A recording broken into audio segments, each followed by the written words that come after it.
attention, tu vas faire tomber mes affaires.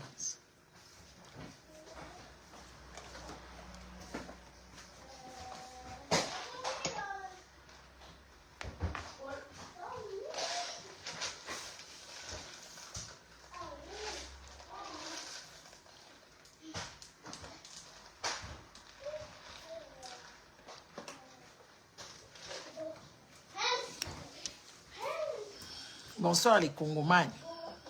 Bonsoir, j'espère que vous allez bien. J'espère que vous allez bien. Tapotez les lives, partagez les lives. Partagez les lives, partagez les lives, partagez les lives.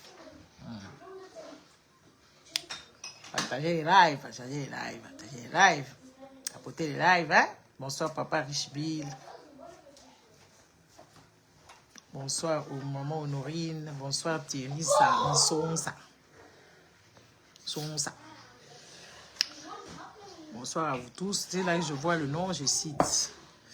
Yvette tranquille. Abakouk Mami. Papa Joe Camps. Bonsoir à vous tous. Merci Papa Joe Camps. Merci beaucoup. Bam bam.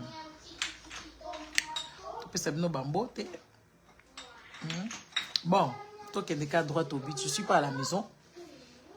Toi qui es des droits au but, n'est-ce pas, d'Acosta.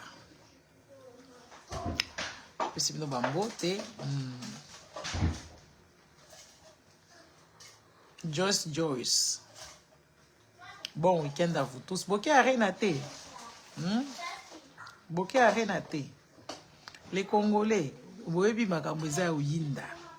Les Congolais baza na kati ya extase, baza na kati ya likambo moko. Il faut voir, baza na kati ya bisengo moko. Ba Congolais. Bisengo ba Congolais baza na bango. Bisengo zanga lipasa. Ba Congolais baza na mona Paris lelo penza na lobby je pense. Baza na bisengo moko ko sakana te. Truc que je retiens dans ces histoires ici à ma musique Nyonso, Papa d'Acosta, bonsoir. Papa Gaëtan Matondo, si on bote pe, hein? Sabino Nyonso bambote. Chose autre qu'on retenir en katia makambo ya ba Congolais oyo. Isa Congolais za moto à distraction. Congolais za bien lotité cérébralement. N'est-ce pas? Papa Christian. Bonsoir, Lukouke. Bonsoir, papa.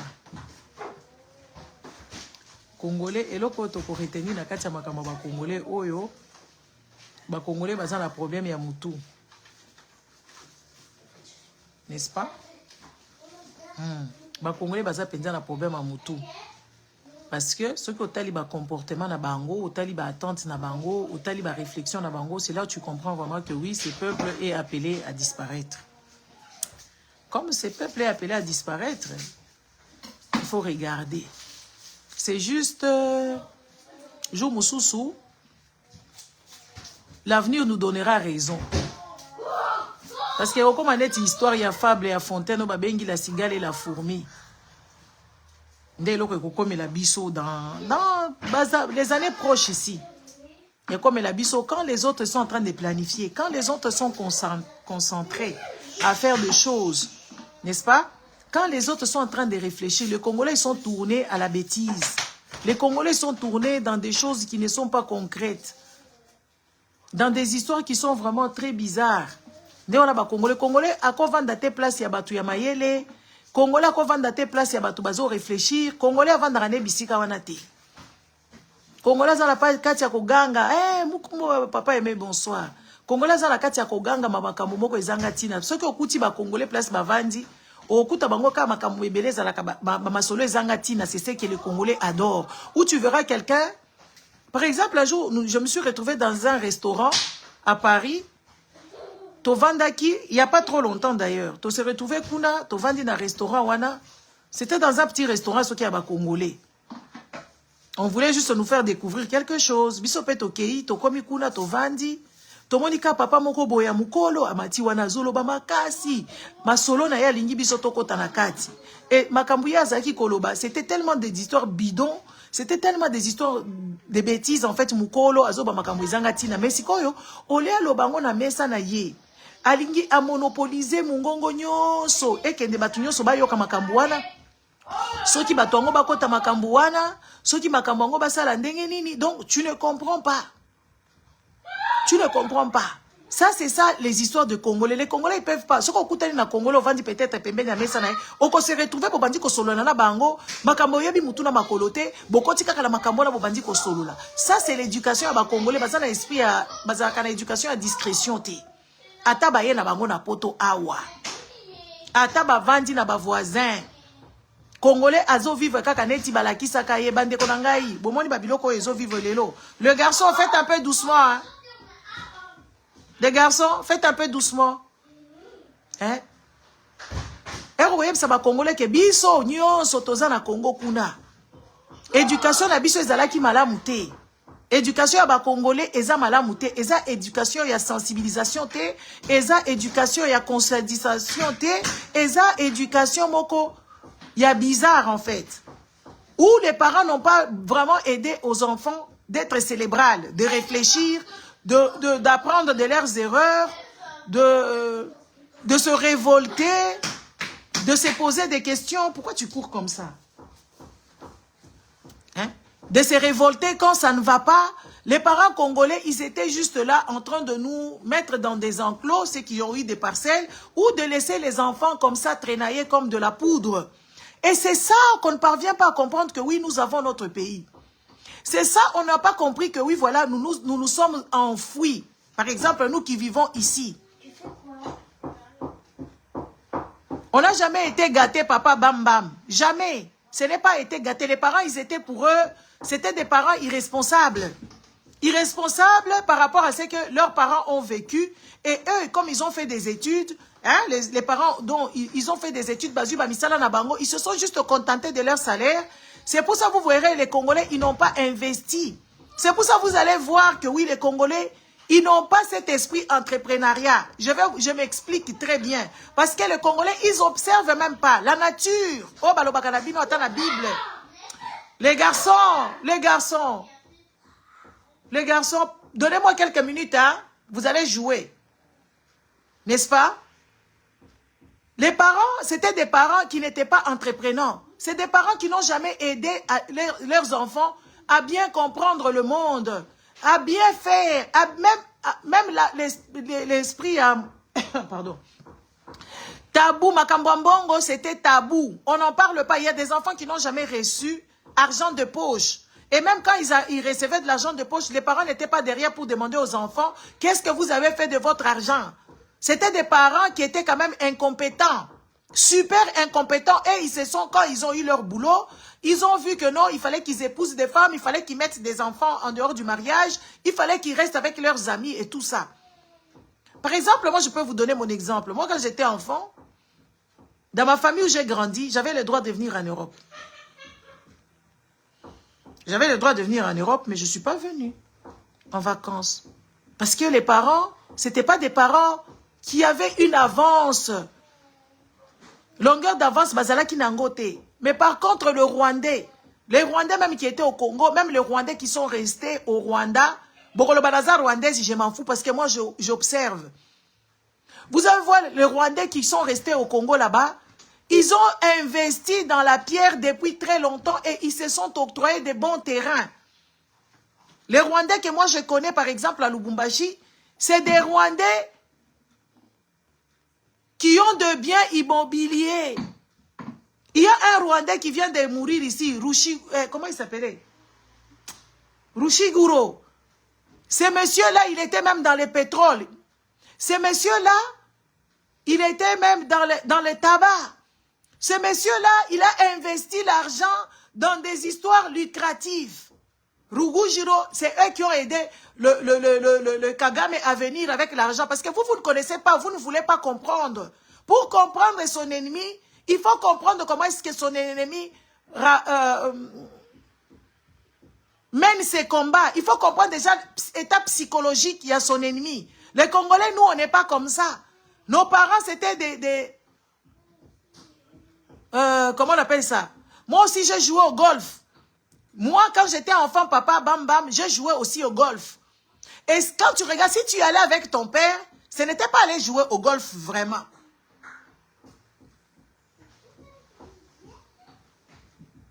Si tu observes, moi j'ai aussi joué au golf avec mon père, mais c'était le monsieur qui nous apprenait à jouer parce qu'on devait porter son caddie. On devait porter son caddie, en fait, il nous amenait parce qu'on est ses enfants, on va là-bas, il essaie de nous montrer, et puis il n'était même pas beaucoup patient, et tout ça, il a pris un professeur pour qu'on nous montre de temps à autre. Mais quand tu regardes bien, tu as joué au golf parce que tu l'as accompagné pour que tu tires le caddie.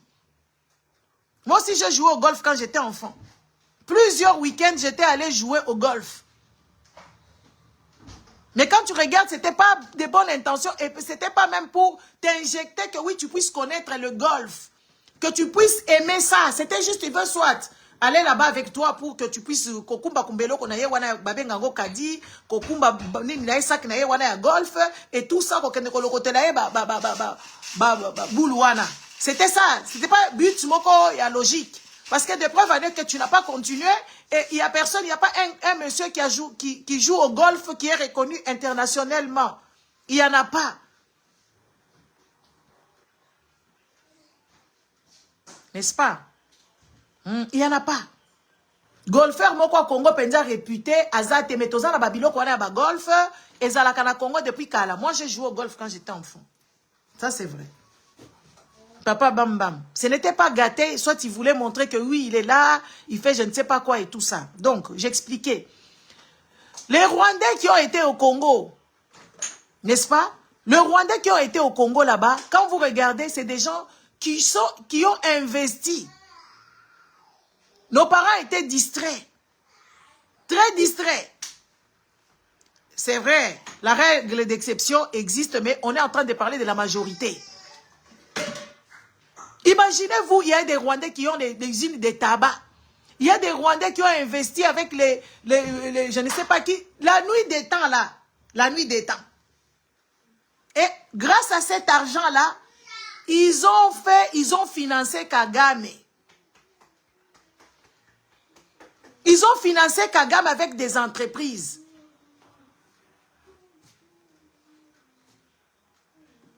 Mais les Congolais, bazana bango na mabina, parce que naouti comme on appelle ma vidéo, mususu ya ba franco, en tout cas vraiment c'est quand même pitoyable. C'est que nous voyons aujourd'hui, ça a commencé depuis la nuit des temps. Namoni maman moko boazo bina na ba franco, ala kisi mabele na ye, ala kisi mabele na ye, ala kisi mabele na ye. C'est ça l'image en fait tata batunyo so bazo bina awa, balingi makambo ba miziki. Eza comportement ya ba parents na biso ba koko na biso bazaki ba koko oya ba neti ba franco wana na yebite so ina obenga bango ba koko et tout ça. Donc eza comportement ya ba congolais oyo ebeta bango mitou. Ebebisa bango mitou. Parce que ceux qui bomoni continuité oyo, n'est-ce pas? Continuité oyo bana ba congolais baza awa ata bazo beta miziki. Ozomona penza sa continuité ya ba médiocre. Par exemple, papa Wemba bakufi ba médiocre bande ko ngai. Papa Wemba bakundi ye pa nani? Bakundi ye pa ya état congolais.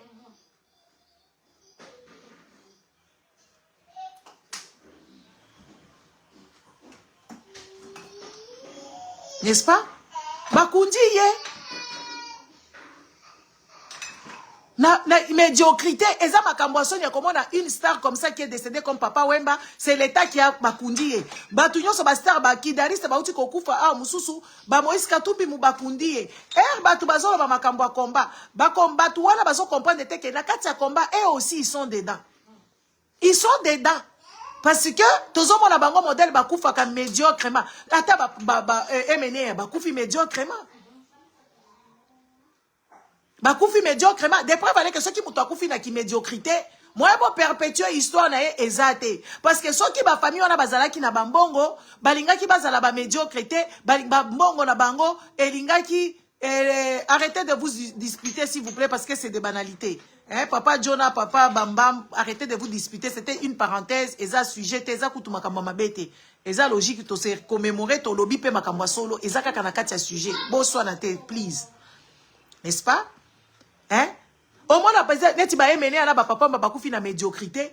Ozo mona penza histoire na bango ezo kende ko s'éteindre. Histoire ba franco et kenda pe ko s'éteindre kaka lolenge ndenge wana parce que bazala ki ba médiocre. Parce que ata papa o mususu aboti ba rebele o azana bana na ye papa ya ba Youssoufa papa ya ba Mark Tabu et tout ça akufi pe na kati ya médiocrité yango akotaki na politique wana ya kokajole ba politique o baza kuna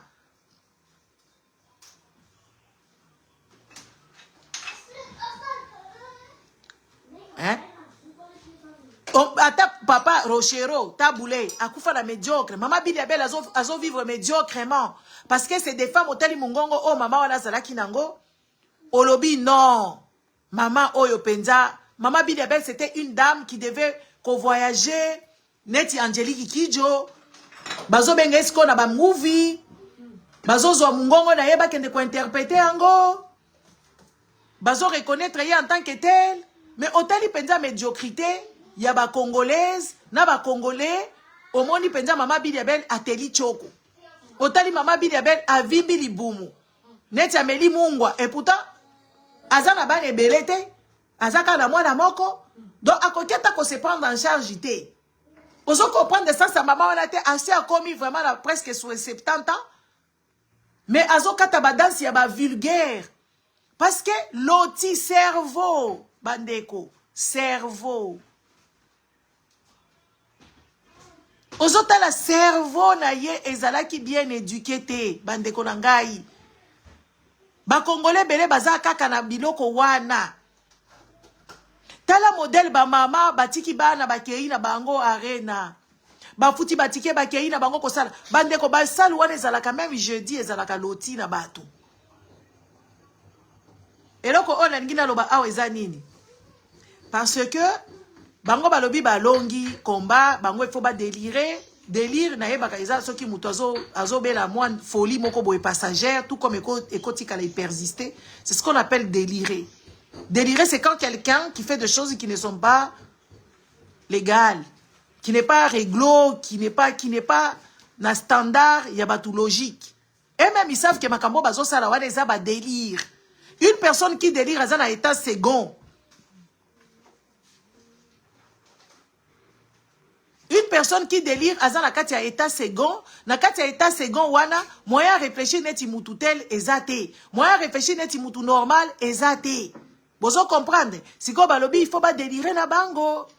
Ah wa faire fali mutu asali makambo afungoli makambo nzela kuna afungola kinzela, fali ayera makambo na ye ba Macron ba favoriser ye ba sali ba biziki na bango et tout ça là ba to théâtre pe bazako ya.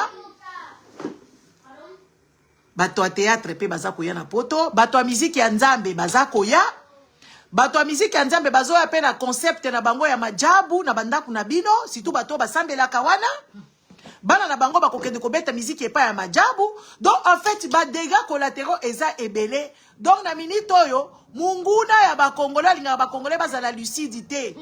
Munguna ya ba congolais o alingaka congolais azala na clairvoyance te alongi parce que ce n'est pas un odin ya comme on appelle ça bozo ke de kosomba Adidas lelo neti bunye bosutukeli Adidas lelo Adidas wana ezala kawa depuis 1900 soki 40 combien 48 kutwa soki 46 nde ba Adidas wana ezaki ko exister ba congolais basutuki Adidas wana ya faire basi bakomi pe Robank ero kende kosomba statut na yo soki pa nini na yo ya faire a bakomi yango Robank bank wana Robank wo soki Raobank wana eza bank moko ya ba mafieux eza bank oyo ezoko faire saigner ba congolais ezako botolisa bango bandaku na bango parce que soko ke kozwa ta 80 000 € na banque ya Robank modèle bako futisa yo ba amende modèle bako senga yo ba indemnité na kati ya oyo il faut futa bango mensuel ozoke de kozwa mbongo wa business na Robank par exemple ozi 80 000 chaque mois il faut zongisa 5 000 business nini wana kosala kuna po ebimission ya 80 000 parce que 80 000 bande kolanga ce n'est pas beaucoup d'argent 80 000 ce n'est pas beaucoup d'argent. Si quand on a style short ba congolais bazo kete koloba ke oui Adidas basi ba tieli bango awa Raobank ba congolais bazata lucidité que oui bazo ça la publicité gratuite ba congolais bazata lucidité que makambwana eza arnaque makambwana faire atikili kosala na ye kutu ata collaboration moko malonga kuna te eza kaka bazui ba tie biloko wana parce que ce que tali ata eloko comment on appelle ça ba t-shirt wana ya Raobank wana ce que tali yango batie faire wana mutu moko constituer faire te ke bien congolais bakoloba faire aza américain.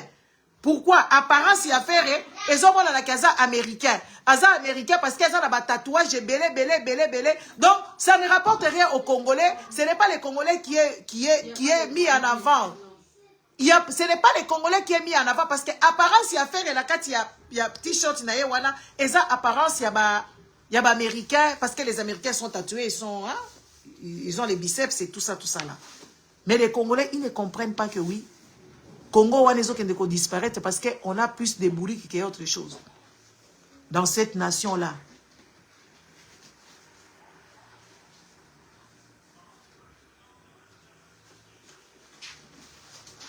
Congolais azo réfléchi te mikolo kutu bango ba vandi sui parce que ba yebi ke oui ba Congolais to longi bango mais ba Congolais ba yebi te ke oui c'est un désavantage na mboka na bango parce que Congolais azana ye mayele te tozo monango awa to moni Fachi Beton alati go visit Rwanda na Mwanda eloko wana lata kiango ba komi oh eza yete eza montage nyonso Congolais soki ozoninga olaxe likambo eza montage parce que bango baza bato bafana kwiti baza bato ba sentiment na makambo mboka sentiment ezalaka te yango bomoni Poutine alingi sentiment te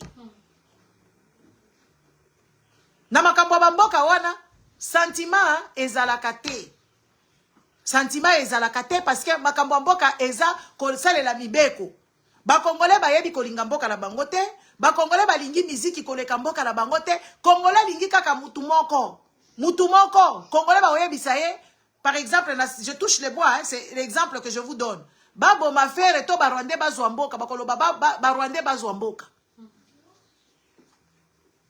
balobi to sacrifier faire pour to sacrifier ta new arena wala ceux qui concert kobomaye c'est peut-être trop truc hein c'est juste des comment je dirais ça des figures que je donne balobi penza neti ba congolaise ba se mobiliser na ba congolais ba se mobiliser les loboye oyebisi bango te to annuler concert oyo hein to annuler concert oyo mbitumba STC là congolais akoboya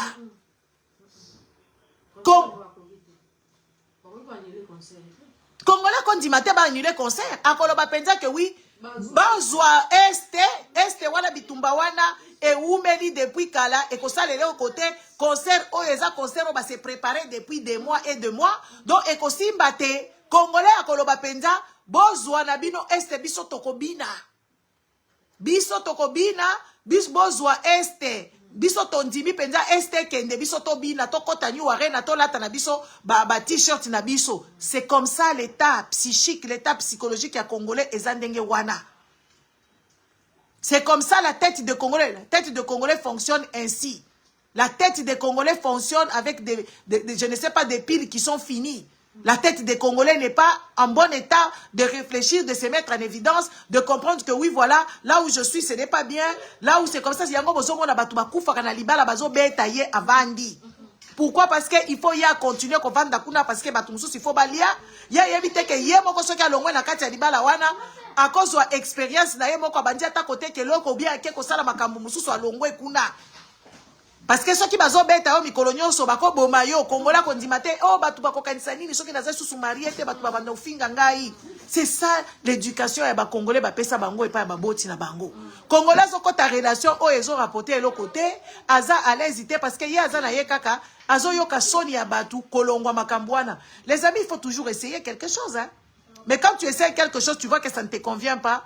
Les Congolais ils ne quittent pas là-bas parce que diront les gens? Que diront les gens? Mais toi, tu es dedans, comment tu te sens? Comment tu te sens? C'est que les gens ont à dire, c'est toi qui subis. Sigo yo kindenge nini.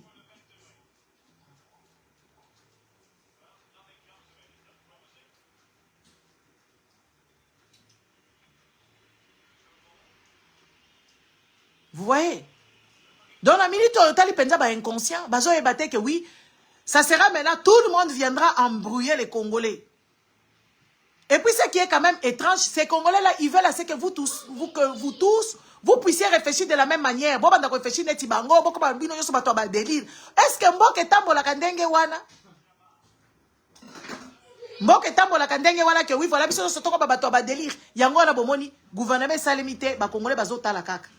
Yango Chilombo abimaki, bayebi bisika awuti te, bisika kendaki soka si azongi te toyebi te. Yango tozo kake wi bazai baye muto akomi sikoyo président ya assemblée toyebi te. Donc yango na tozo mona makamnyo seso kende bulu yeke biso to vandi parce que mitou eza na problème.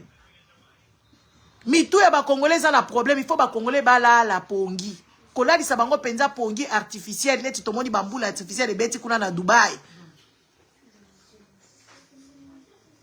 Il faut ba bebisa benza mbula moko munene na mitou ya ba congolais. Babelali si bango penza mbalali pongi artificiel pour congolais nanu ameka nanu ko régénérer puis bazo pesa ye ba nutriments pour ekende kokota ye na kati ya nzoto na ye ekende ko sala boye songolo pakala comme congolais abanda ko réfléchir.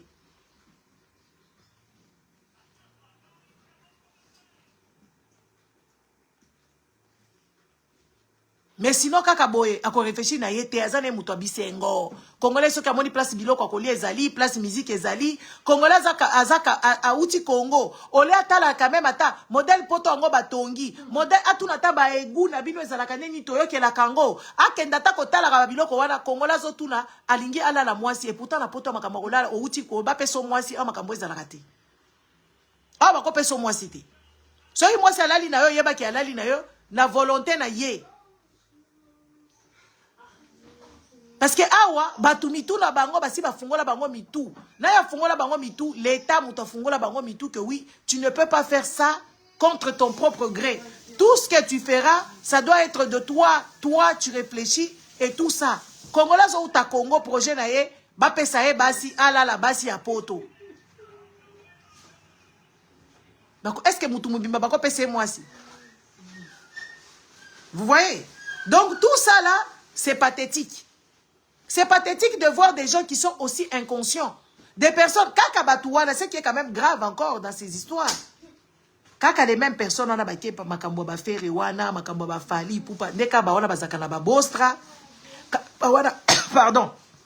Kaka ba wana bazakana ba mama olangi, kaka ba wana bazalakana makambo bonzambe. Alors nous on est perdus. Pardon. J'ai avalé de travers. Yeah. Hein? Kaka ba wana. Lelo ma kalamba ya koya kobeta miziki, les mêmes personnes bakokende kuna. Moïse Mbi esoke aye, kaka les mêmes personnes wana, na minito bazo buka ba démon. Bazo buka bango, bazo beta bango biloko, bazo sala ba makambo ebele ba démon wana. Kaka bango moko bazo kende koluka ba démon wana.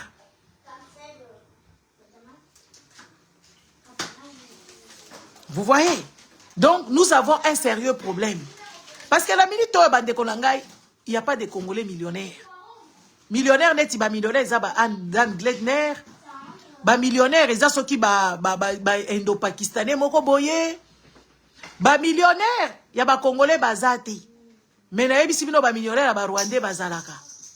O kutu Kagame o ba edaki Kagame sisi bango na koboma.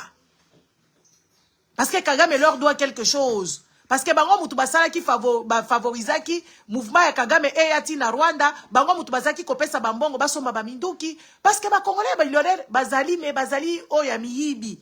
O mutusu bazali baza peut-être baza caché.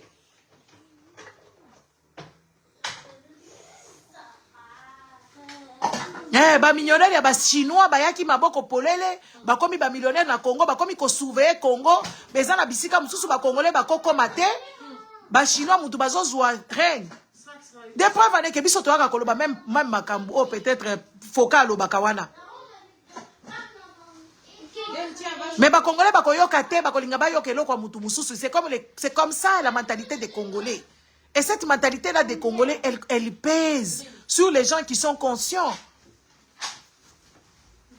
Hein? Mentalité na ba Congolais wana ya kimbendre wana ezo peser sur les gens qui ont une conscience. Et ça décourage de voir des gens comme ça, de voir une nation où il y a plus de bourriques qu'autre chose. Ça décourage de voir comment est-ce qu'on peut avoir aussi des bourriques, que ce soit les femmes, que ce soit les hommes, qui sont bourriques. Les amis, est-ce que monsieur Oyoki Muto Alinga ça la business par exemple, Alinga comme un homme d'affaires à Tanga Kateba Ebisi non comme un homme d'affaires non?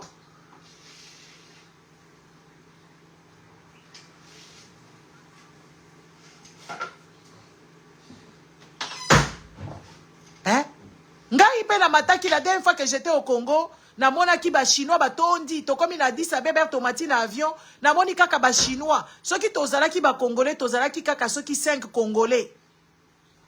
Toute l'avion, Sonia, bonsoir. Toute l'avion, c'était des Chinois.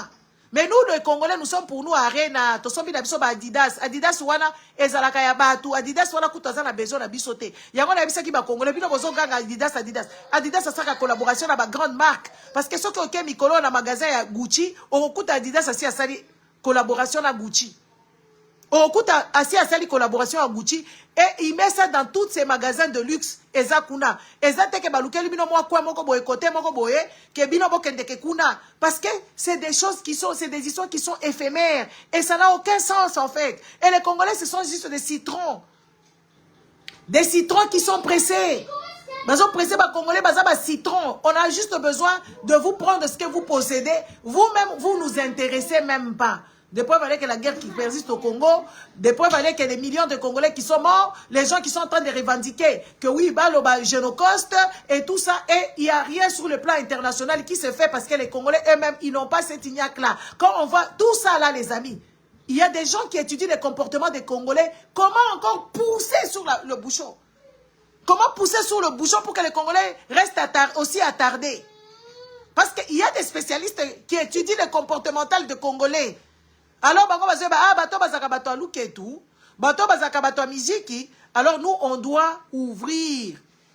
Il faut tout fungola van na biso comme ça mitou na bango ebe ba bien la kaka distrait. C'est comme les églises aussi, c'est l'opium du peuple. Ils ont compris que oui, ces gens, ils ont peur de la mort. Ces gens, ils veulent aller pour eux au paradis. On doit mettre les églises parce que on ba église ba pasteur ba kenda ba Amérique, ba kenda bisika, baza subventionné pour venir vous distraire, pour venir vous abîmer les cerveaux, pour vous abîmer la tête. Net ba comme qu'on comprendre que oui ba mouvement mususu ya koboya banzambe wale comme koya, ba lobi tokozwa bango na luketu.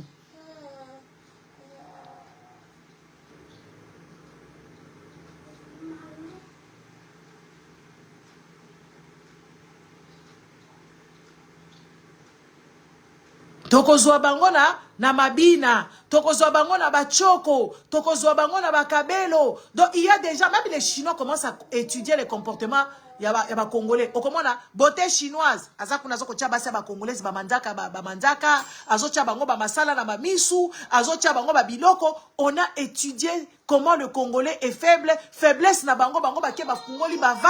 Comme ça les Congolais batika la kaka wana bango bazozo ba mbongo na bango bazozo ba biloko na bango ba Congolais bazala kati ya buzo ba wana. Ota la modèle ba biloko ba manzaka wana, comment ba Congolais ba kendaka kuna, ata na Congo kuna. Ota la ba biloko ya songolo pakala, comment la babiloko nyoso tuwana.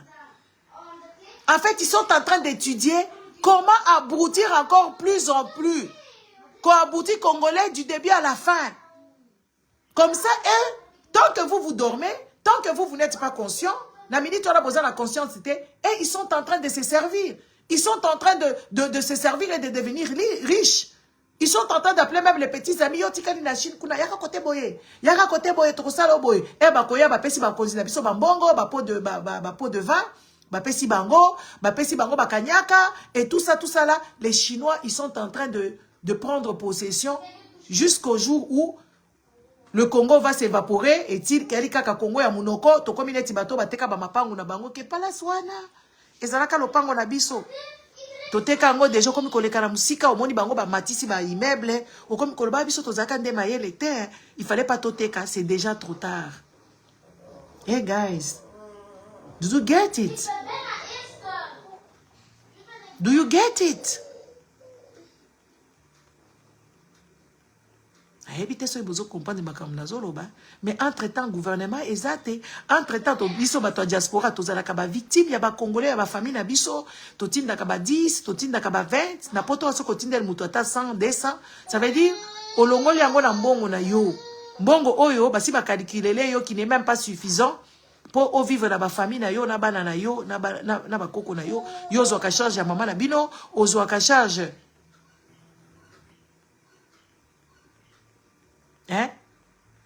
Ozwaka charge ya ba famille na bino, ozwaka charge ya batu nyonso.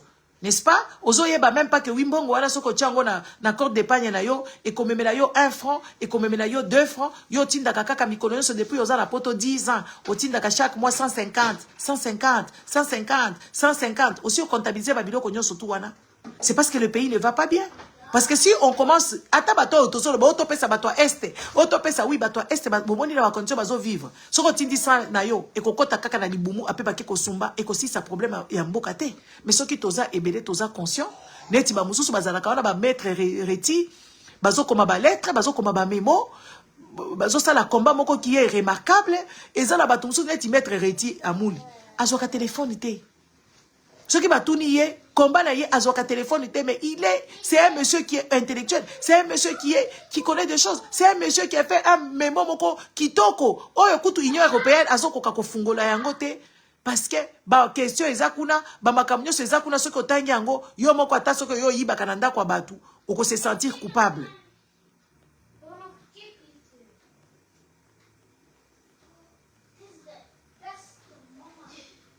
Mama Ida oko se sentir coupable yangona rendez-vous na biso ya Strasbourg ezozwa mikolo ebele parce que mindele mito esali bango pasi ye asimba ka téléphone te soki batuni ye na rendez-vous na yake yi deni ozala o ba pesa numéro ya GSM azala zala ngote on deni ozala GSM te parce que eza GSM ya makila.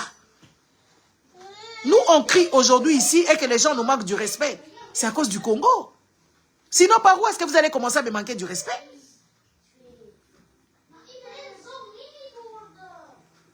Les gens qui expliquent, oh, bafinga ka ya mama na yo, ya papa na yo, tala yo elongi mabe. Dans la vie de tous les jours, nous allons nous croiser où?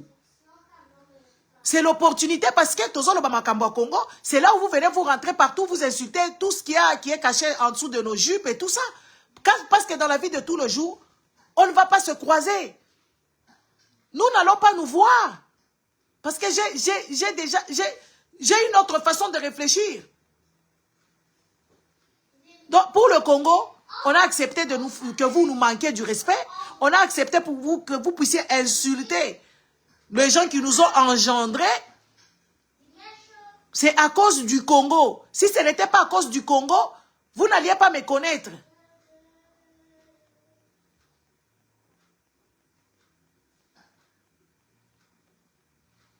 Vous voyez, non?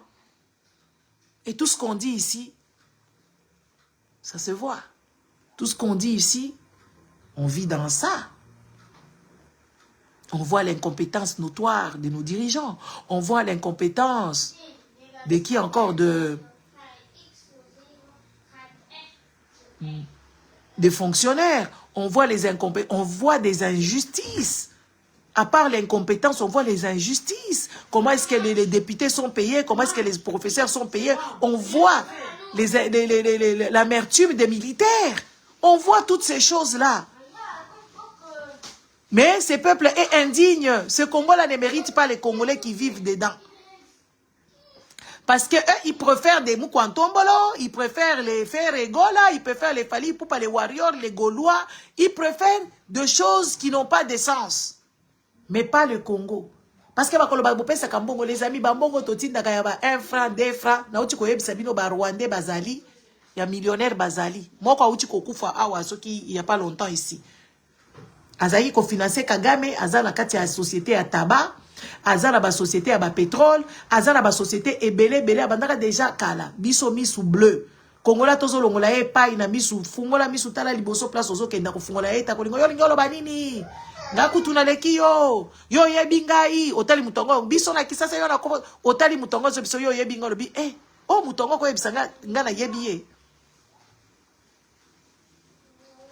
Parce que les Congolais n'ont pas l'éveil de conscience. Les Congolais n'ont pas un cerveau qui réfléchissait. Oui, les amis, parce que si notre cerveau réfléchissait, on devait déjà nous mettre en colère dans ma camion sozo le kanana mboka.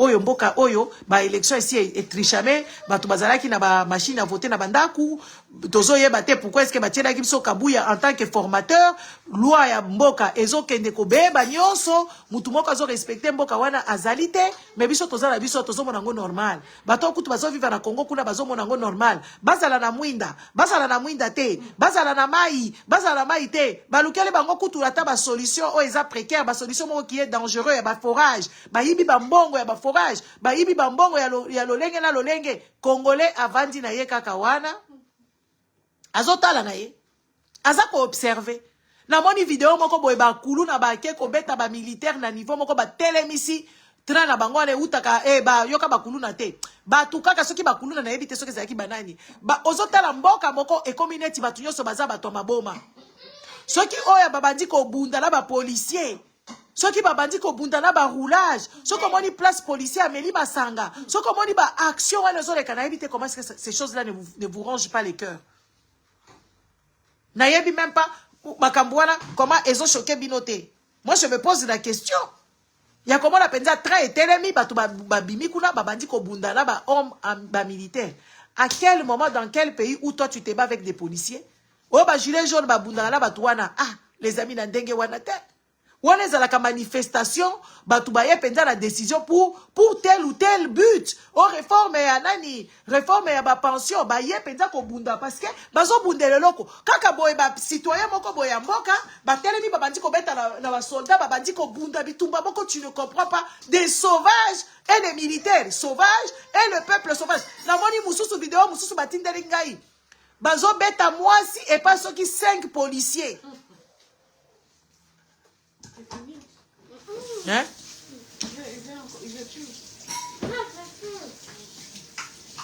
Hein?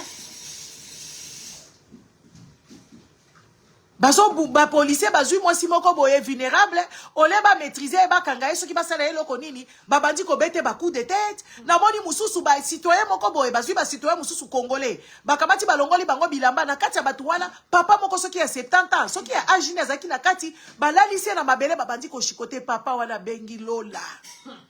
Oh Jésus de Nazareth fiaka. Oh Jésus de Nuance wapi. Oh, Jésus, ce qui te côté nini. Au nom de Jésus. Fimbo moko ba pesi parce que ça va vidéo wana ceux qui na meki ka kocha awa na Facebook. Ba bloquer ngo. Papa wana ba betie chikote pa ba congolais mususu na bi. Oh ka ba rwandais mususu bazo sala. Batu wana bazo beta batu wana ba longoli. À quel moment vous faites ça à vos semblables? Et là wana ça a flûté un peu mais comment j'appelle ça? Ça avait flûté dans mes... Na statut dans WhatsApp, na tiki yango kakawana. Une fille rwandaise que je connais, elle m'a posé la question ironiquement. Ça, c'est encore les Rwandais qui font ça aux Congolais. Elle m'a écrit.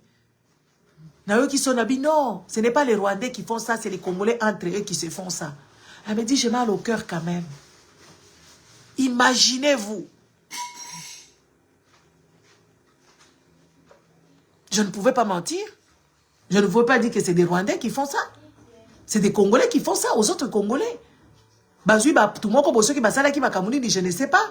Bazui na kati ya batu wana papa moko babandi na ye papa moko akoko babandi konyi kutaye fimbo moko les amis.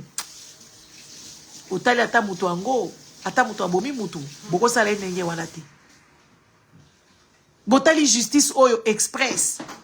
Mutu abomi mwasi na ye, abeti mwasi na ye, abomi ye. Bake basambisi na butu ba condamné kaka na butu wana ombo kandenge ni condamné à mort 20 ans de réclusion criminelle sans kotala état d'esprit ya mutu wana erazaki ko boma mwasi wana sans kotala amelaki masanga to amelaki drogue amelaki bangi ou quoi que ce soit rien bazuika papa wana allez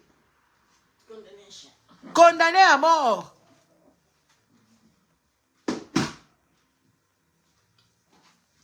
Bazouye kaka ba condamné à mort. Parce que abomi moi si yoka batuango pa bien asali bien les amis. Vous voyez justice otozo kumisa lelo papa Auguste bonjour, papa Otis bonjour, bilo yoso bonjour, maman Chantal soki ba maman nyoso na pesi bino mbote batu nyoso bozo kota bozo bima awa parce que congolais makamna zoloba. Oui. Papa wana abengi Jésus de Nazareth. abengi Jésus de Nazareth alobi ba makambo ebele Jésus de Nias nyos bayete abengi nzambe fimbo moko zota la papa mukolo modèle bazoni kuta fimbo na bi papa asali na ba AVC papa asali ba tension artérielle papa oyo penza ba betie sa vie ne sera plus jamais comme avant.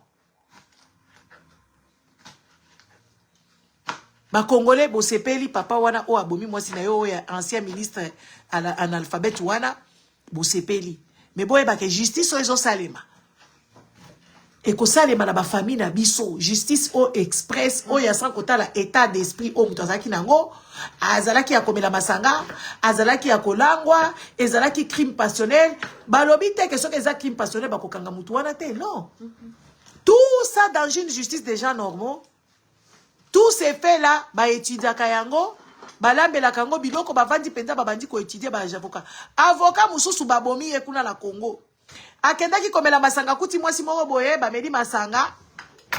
Ape ba kei na hôtel. Un avocat déjà. Ake ko zoka mwasi moko boye na hôtel, ba kende na hôtel. Jo azalaki analphabète papa wango, aza analphabète. Ministre hydroca, vice-ministre. Il y a hydrocabi analphabète. Hein? Après, bah, ko sala ye nini? Bah, ko zwa, bah, qu'il y a une hôtel. Bah, comme il y a un hôtel, le monsieur, il a fait ce qui ses avances, la fille n'a pas voulu. Et la fille voulait peut-être se déchaîner, ça, c'est moi qui s'imagine, hein, parce que je regarde beaucoup de choses comme ça. Elle voulait juste fuir dans le truc pour assommer le monsieur Abeti Moulangi. Monsieur, voilà, zaki déjà, là, bah, problème, là, moussousou, bah, kwiti, azaki na ba eta boko second fi wana beti ye mulangi na mutu monsieur wana akufi bazui fi wana pe ba condamné ye à mort condamné ye à perpète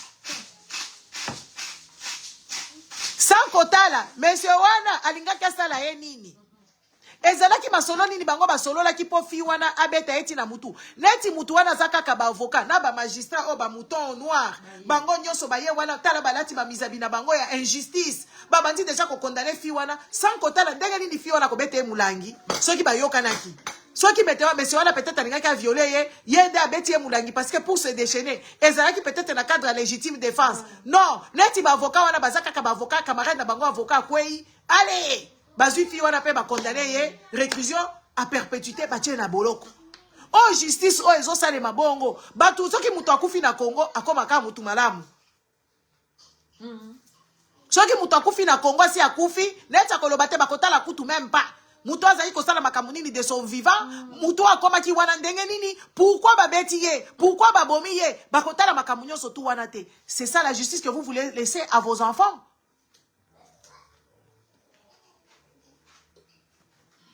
Oh, justice, ya, caméra Ibimbongo, président des États-Unis du Congo, des États-Unis. Parce que Congo, on a STC et Kenango. Minembo et Kenango, Bunagane et Kenango, Bamboka, Baruchu, Wana Kote, Wana Mususu Penyonso et Kenango, président des Nations des Unies de Congo, a lobby que oui, vous avez besoin d'un voleur comme Kagame, vous avez besoin d'un voleur, comme Urube, comment il s'appelle celui-là, Kamere. Il est important, bakamati na titre ya munene babambi ki yeka bakapa zwa ma kamata babosani kutu ke oui juge yani wana kufaki bavocat camarade na bango zalaki juge parce que dans un pays oh juge akufaka bakamwone kendaka ndenge wana te donc Kamere s'est en sorti pépère avec un grand fonction ya munene nakati ya mboka wana parce que président a ko dissuader ba congolais que oui voilà makambo Kamera sala ki ezalaki ndenge wana c'est ça le pays que vous voulez laisser à vos enfants ou un voleur qui fait tuer un homme de loi qui voulait juste faire son travail.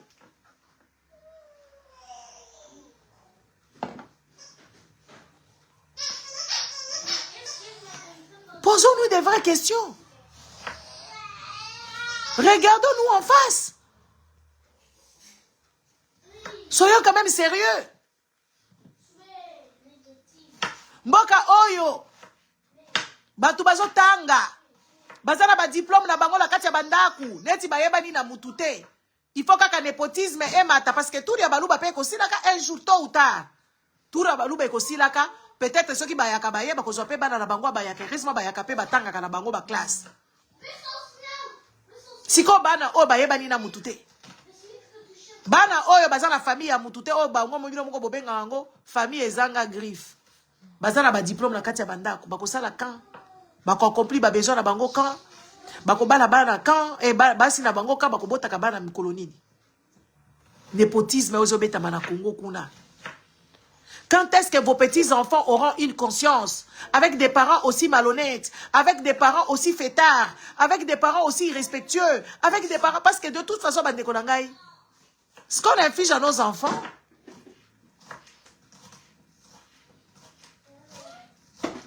ce qu'on dit à nos enfants,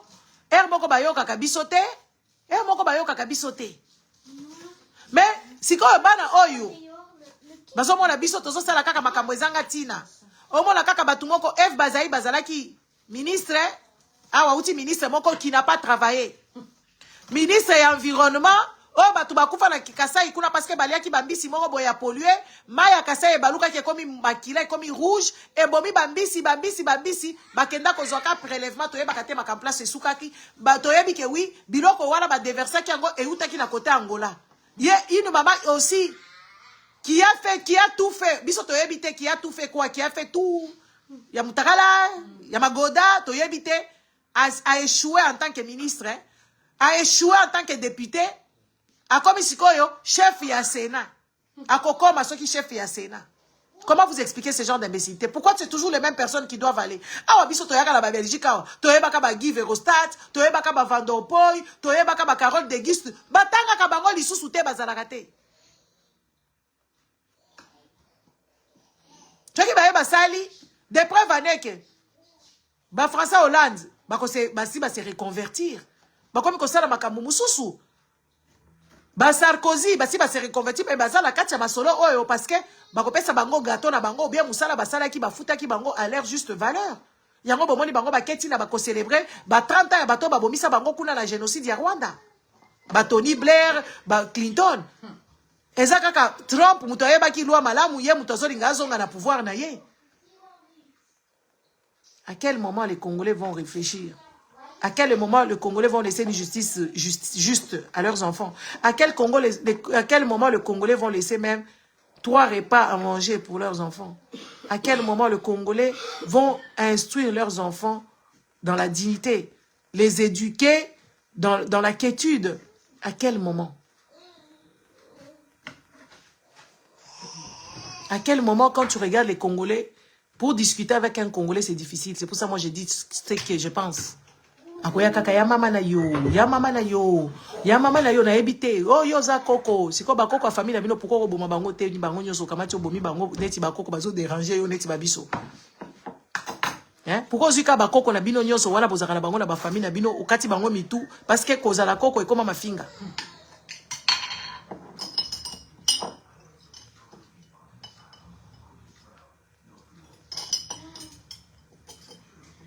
Otali kaka ba jeunes garçons ya ba Congolais, c'est juste des impolis.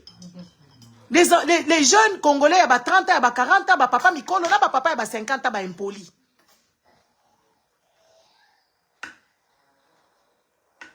D'abord yako komoka libolo mama na yo, ya mama na yo, ya papa na yo, ya yo moko, et ça. Et tu te poses à quel moment les gens sont devenus comme ça?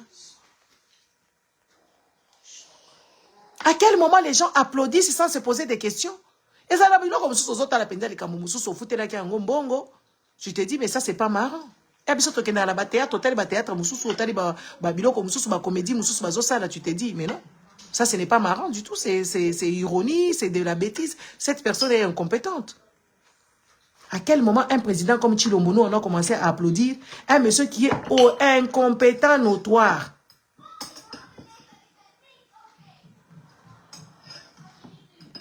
Incompétent notoire. À quel moment vous allez applaudir une vieille chinook comme Maman Marthe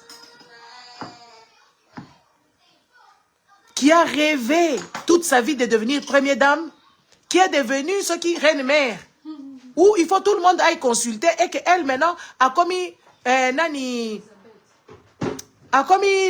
Mola, ce qui Rayatola. À atiaka batu maboko pour la roquetance dans le gouvernement. À quel moment? Et ces gens, ils sont toujours distraits. Et quand tu dis, maman ya batu, yoza impoli, ozo, na constitution nini obalobi, maman ya président, il faut abandakotia batu maboko, appareil politique nyoso, ya Congo, il faut ekende kuna, nani, ceux qui va député, batu nyoso tout wana, avant basa la makamou, il faut bakende kotala ye. À quel moment un peuple aussi malade, un peuple aussi non éclairé, qui laisse faire ces bêtises qui vont s'instaurer. Donc, jour, moussou, maman, moussou, toki, to yabite, ce qui maman, nani, wala, moussou, koya, ya, ne biso, to koko, la régime, ya koyaka, président, aye, na, maman, na ye, to bandi, koyeba. To moni kaka, awa, ce qui, nani, oh, comme on est, nani, président, sika, ya, nani, ya, mboko, ya, Sénégal. To moni ye, awa, ye, na, basi, ne, mi, bale. Parce que la constitution, na, bango, balobi, au cause de la polygame. Jomai. To moni ye, basi, na, mi, bale. Tout le monde appelle à hiérarchie modèle les autres qui oui, la première femme est mutazote le mamutaliboso, la deuxième femme azolanda et tout ça, tout le monde y ango awa. Donc batu oyo, bazo me mabiso na kokufa, pour ba bebisa. Quelle image vous laissez à vos enfants? Quelle image? Quelle image? Tomonika batumoko boy batikala kosala te, batikala kosala eloko moko te na vie na bango, batikala même pas qu'on réfléchit comment s'il devenait, parce qu'à un moment donné, ceux qui ont aspiré comme parents, il faut y avoir modèle ni basunga kabana. Donc, ceux qui ont ninga kozala chef d'entreprise, il faut ça nous na ba échec moko bo bandaka penza au bandi penza boye. Yango wala siko ekopesa yo moi molende que oui voilà jour mususu na kosala boyete na ko investir boyete na kendo zo ba mbongo na ro bank te parce que mbongo a nyongo ro bank et comme soka pauvre. Les Congolais ne réfléchissent pas comme ça. Les Congolais c'est juste des gens allons-y voilà, allons-y, c'est comme ça. Ces histoires là ba musique wana bokomona. Wana pe bana mususu ba koma ba infirmière chef, ba koma ba infirmière spécialisée. Oto koma komona batu bakoy ko sala mbake ko bana na biso bakomi ko zo ba diplôme ebele ba parents ebele ba investisseur na kati ya makambo ba ndaku batika makambo ko landa ba musicien tala bana o bazo uta surtout o nazo moneza bana o ba uta kina ba Turquie ba lekisaka ba lekaka ba nzela ba Grèce ba katisi na ba mai ba mususu ba yaka ba nzela ba makolo ya ba Maroc soko tali bango bazana posa ba biloko wana parce que c'est des choses qu'ils n'ont jamais vues au Congo.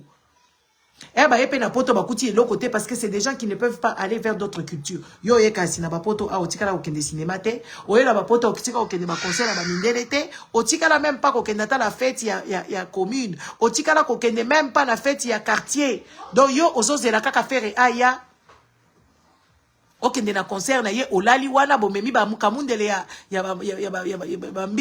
misuyi moko boye infect. Oh et comme mela yo lobby maladie parce que ba maladie oh ekota kana nzoto ekota jour moko te soki ekoti kuna na kati bandi ko développer na kati ba biloko moko qui n'a pas d'hygiène en fait. Après ce ko uti kuna okufi yo batiela ki poison.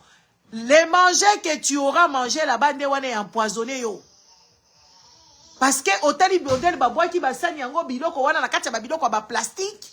Bakamundele batie wala ba microbe batu bazakala ba microbe na bango mususu o ezala kati ba estomezo bima ba bosiko propager nango ozu ba bidoko. À quel moment les gens normaux, des personnes sensées font ce genre de comportement?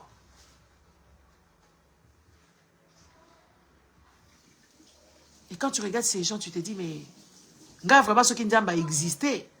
Pourquoi tu peux me mettre avec des gens comme ça? Et c'est pour ça que je suis souvent en colère. Je le regarde, je dis, mais toi, tu m'as mis dans un endroit qui n'était pas le mien. À quel moment on peut avoir une nation de gens aussi dévergondés? À quel moment on peut avoir des gens qui sont dans l'inconscience? À quel moment un pays des inconscients? Un pays des malades?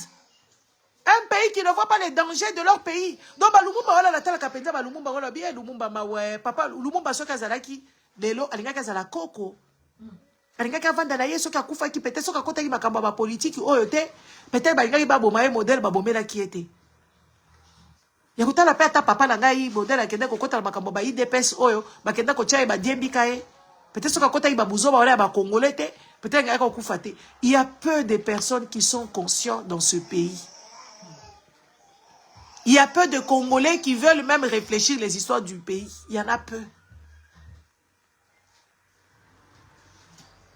C'est juste regrettable, hein? de voir des gens qui sont juste inconscients.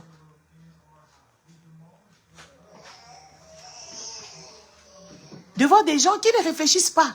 On dirait que tout le monde est étourdi, mouton. Donc, tous les Congolais, ils veulent être moutons. Donc, mouton, sans que personne ne tire l'autre. Et quand tu veux tirer les Congolais dans cette moutonnerie, ça me fait trop rire. Je vais plus dans la provocation.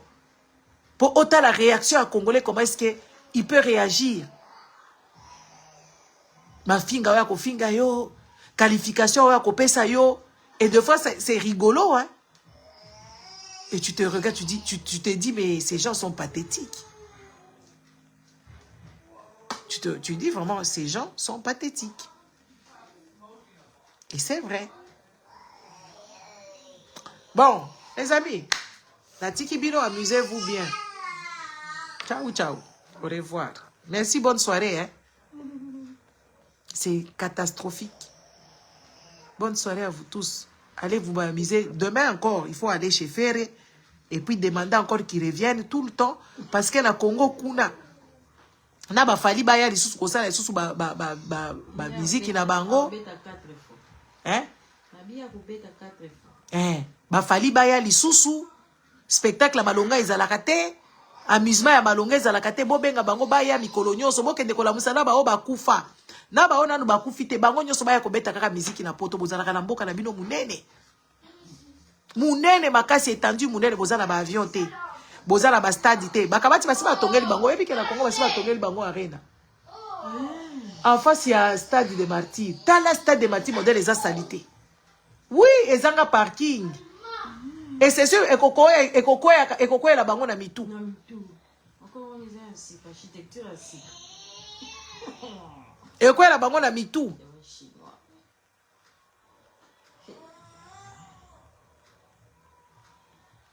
Mboka munene. Na France pèse à la kamuke koleka Congo. Et quand ta France, et quand ta combien de fois na Congo, je ne me rappelle plus. 8 fois.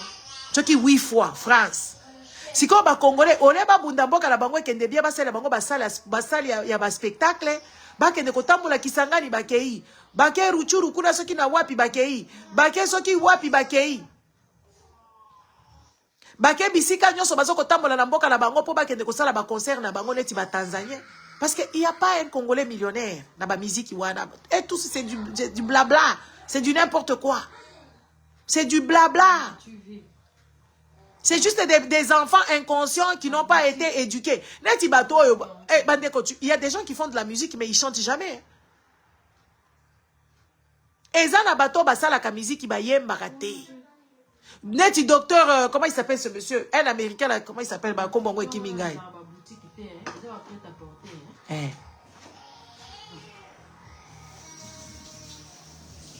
Bazala bango kaka batu basala ka bason ezala ba musicien o basala kaka ba composition o ba futela ka bango ba droit d'auteur na bango malgré ba tekela ki onzembo wana oyemba ki yango oza kaka interpréter ki ndembo ya mutu songolo. Les Congolais qui sont là, ils n'ont même pas studio, il y a combien de pistes, il y a quoi la musique na bango moko et tout ça. Les amis, les Nigériens s'en sortent comment dans la musique? Les Nigériens s'en sortent comment dans les théâtres?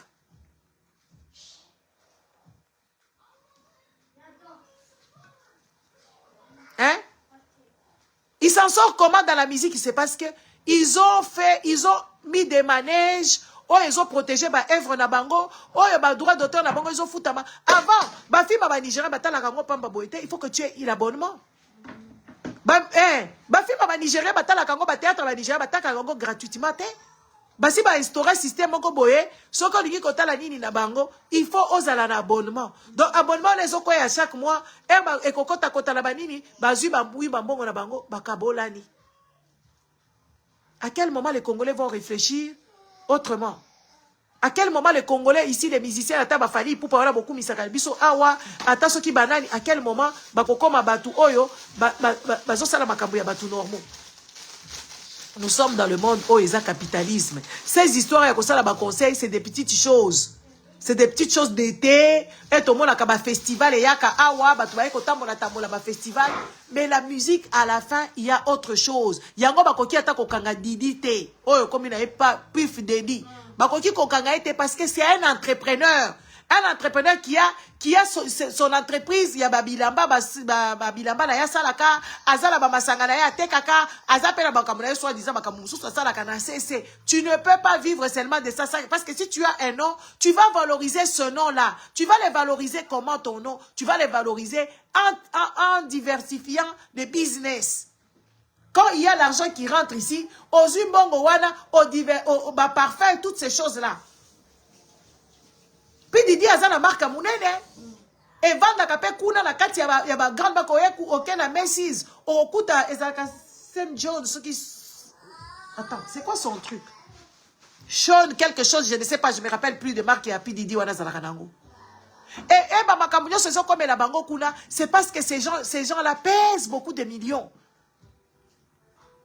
C'est des gens qui pèsent beaucoup de millions. Les Congolais posent la carte Sam Jones yeah. C'est des gens qui pèsent lourd. Qui pèsent lourd, si koyo. Et comme ils connaissent la zou à PR, moi, quand l'américain, il y a oh, bazo commandé moukili. Parce que bango bazo idée à quoi investir, makamuna bango. Bazo idée à quoi diversifier les choses. Bino boyemba kakaka. Bon, ce qui vont tout y faire, azata na entreprise ya kofi, olomide, ezani, li balobi na biso. Ezaka quartier latin. Mais, c'est pas logique. Et ça logique, entreprise y a fait ça combien? Est-ce que va travailler dans un salaire moko minene? Entreprise na eza nini? Comment y a fait y a orchestre na eza la rani? Jet set wana, jet set tala kombo munene. Hein? Jet set tala kombo munene. Ya munene ba jet setter eza bato bazala kanambongo. Makambo do bala wakala kati ya ba jet set eza makambo bambongo a minene. Jet set wana ezaka ka jet set ya kwa koyembela biso soki ba njembo oyo bazo yemba mikolo eza njembo nini bazo yemba ya luambo oyo kombo lango nini ba njembo oyo eza nini na bosa likombo ngo ya njembo ngo melody nango eza nini njembo bazo yemba bato ya sika bazaki na ba parents oyo bazaki na ba 33 tours te na ba 45 tours ba yebi même pas hein. Bayebi même pas que nzembo o faire azo yemba eza nzembo ya batu ya luambo eza nzembo oyo ba papa na biso bazai koyoka na ba 33 tours ba 45 tours donc jet 17 azaka ka jet 17 ko ki vide azata na entreprise moko te azata na fabrication moko te soko ke kaka na Tanzanie a okuta ba demon wana bazala ba entreprise na bango basala ka ba masanga basala ka ba jus basala ka makambo ebele donc ba komi la belle. Bakomi ba label parce que ceux qui total ils calculé ba carrière ya ba ferré ba carrière ata ya ba fali wana c'est des gens baza déjà na ba 20 ans hein baza plus na ba 20 ans ya carrière donc ba kotaka na ba musique wana pour congolais pour za conscience à kotata na musique il faut za na plus de 20 ans il faut za la pina 25 ans il faut za la na 30 ans et ba faire bazo kote pa ba wera son bazaka na ba âge nini bazalaka pa bazaka na ba 18 ans ba 20 ans par là. Ne ba kota kala babino kwa bazala trousse na bango ya ba 20 ans de carrière bazaka kana jet set qui vide jet set oyo ezanga entreprise jet set oyo ezaka ka jet set ya musique avanda kaka wana zo cotiser kaka ba musique awa kota kina boloko awa alingaka ke dekune pa ya papa ya dictateur ozaka kuna la mboka wana la et pas au biang bakanga e batia na boloko faire à regretter arata grand musuni yoka niveau bato il fallait bayemba nzembo moko ya malonga ensemble we are the old e bato bayemba ki yango kuna pasi ya Somalia esila kate pasi ya basoki ba Somalia soki ba Ethiopie wana et kendaka ko sila nzale sila ki batunyo so bayoki soni et puis quand on leur dit que les abongote bino bolingi nini biso tozala kati ya délire na biso botika biso to délire na biso etali binote tala niveau ya batu ya ba jet set oka ça fallait comme on a weza rani ya kutazala kata na kombo te parce que ça égoïste C'est Fally Ipupa tout seul, qui chante tout seul. Yemo kwa beta ka guidar. Yemo kwa tana ka bakamunyo so bazo exploiter batu. Orchestre Fally ezanga kombo. Kombo lango nini? Ba égoïste. Ba égocentrique. Et ça se voit dans leur comportement.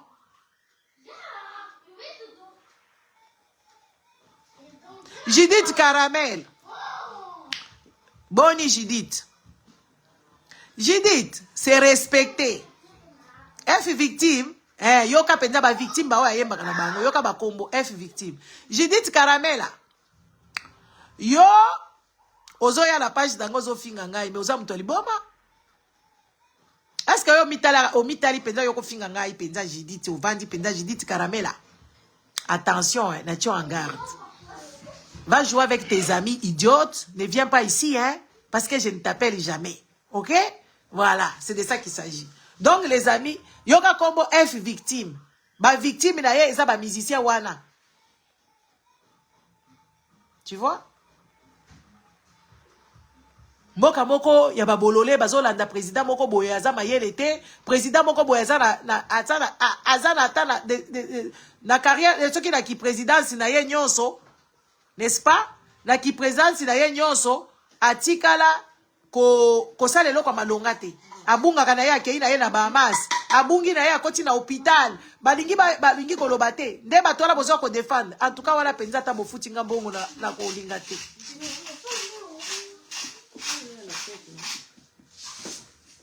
Ata bofuti ngambongo na ko linga te. Na ko linga te.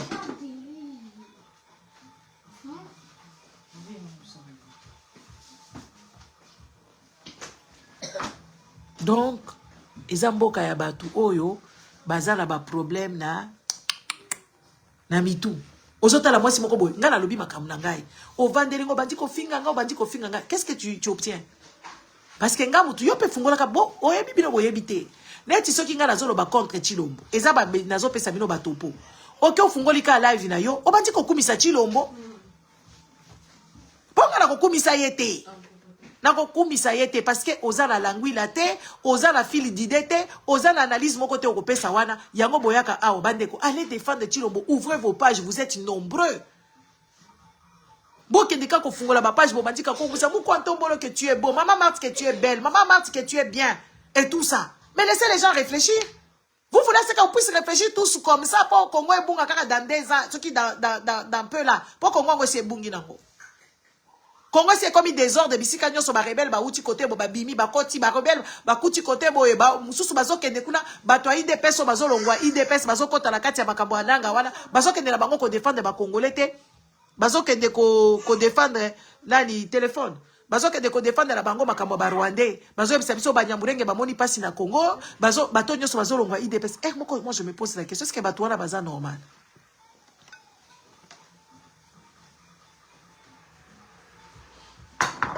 Alors?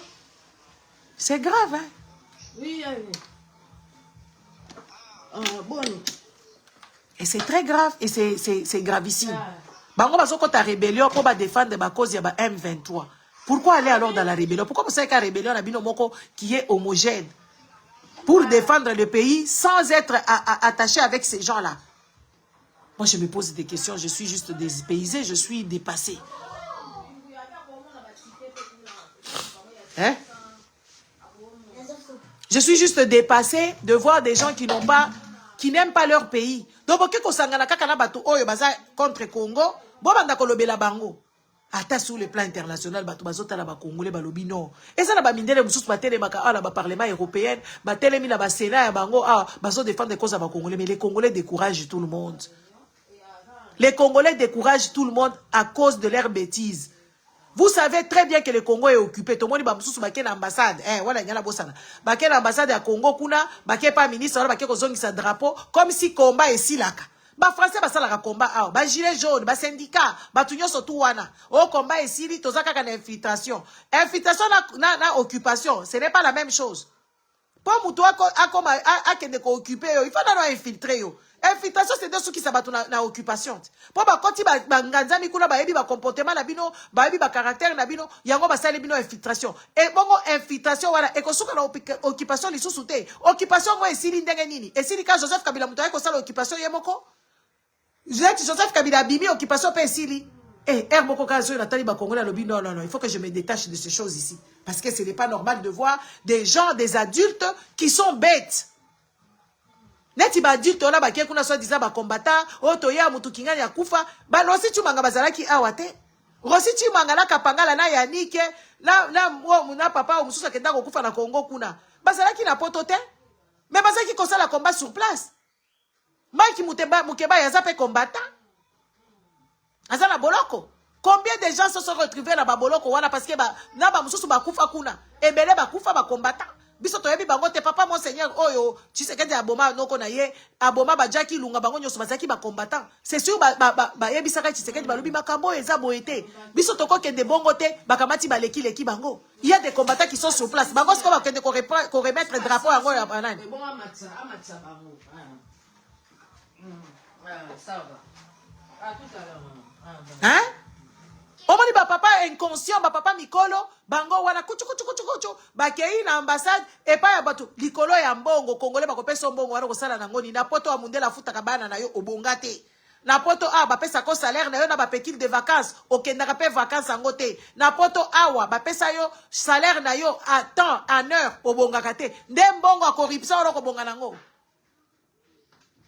Mbongo corruption kaka oyo ambassadeur wana Chilombo acha wana zota la ambassadeur wana yemo kaza neti kaka lolenge. Ambassadeur wana ndesi koyo akobongisa yo na mbongo akopesa combien. Bato Chilombo pe bayebi na bango ko bimisa te po bango na il faut ba renflouer ba caisse na bango. Bayebi ko nini te. Makambo uti kolekana na ministère wana ya économie soki ya nini. Et pas ya Peter Kazadi. Soki lekana ki penza eza kasayente. Soki zaka chiyo yaza muluba te ake ko bundisa Nicolas Kazadi. Elinga keleka. Balinga ki balobaneka malembe ndenge wana. Vous voyez pas que dans ces pays il y a beaucoup d'injustice. Vous voyez pas ça? Chiyo yake ko sala mobulu pa Nicolas Kazadi. Bengani kaka bima c'est quoi? Imaginez-vous si c'était par exemple un Katangé qui est parti faire ça. Imaginez-vous quand même si c'était Mutumoko boye ya ba Congo ake ko sala makambo wana. Le pays là toza sous occupation ya baluba. Toza sous occupation, Chilombazo memabiso sur l'occupation des baluba. Les baluba peuvent faire tout ce qu'ils veulent, les wewa peuvent faire tout ce qu'ils veulent et tout ça, mais les autres Congolais n'ont plus le droit. Et ces autres Congolais, vous devez vous lever contre ces gens. Vous êtes aussi nombreux. Les baluba, ils ne sont pas plus nombreux de la République. Ceux qui bosanga les libango, bakozala ibele na lobite ke bobe na kobeta batu bobo ya kaka biloko wana bazo ba sentence wana bazo infliger bino. Sentence bazo infliger bino il faut bobo yango. Makambo eleki kaka na ministère wana. Oyo chiyo oyo ake kosenga mbongo na ye epa ya Kazadi. Soki ezalaki ekolo mususu ata muyaka. Parce que biso atoloba makambo mboka tozoloba na biso kama makambo mboko tozomona tozoreleye kaka ba information na sauce na biso. Bomona ka modèle bato wana ba ya ofinga. Bon, je vous laisse parce que ça va commencer à m'énerver. Au revoir. Bonne soirée.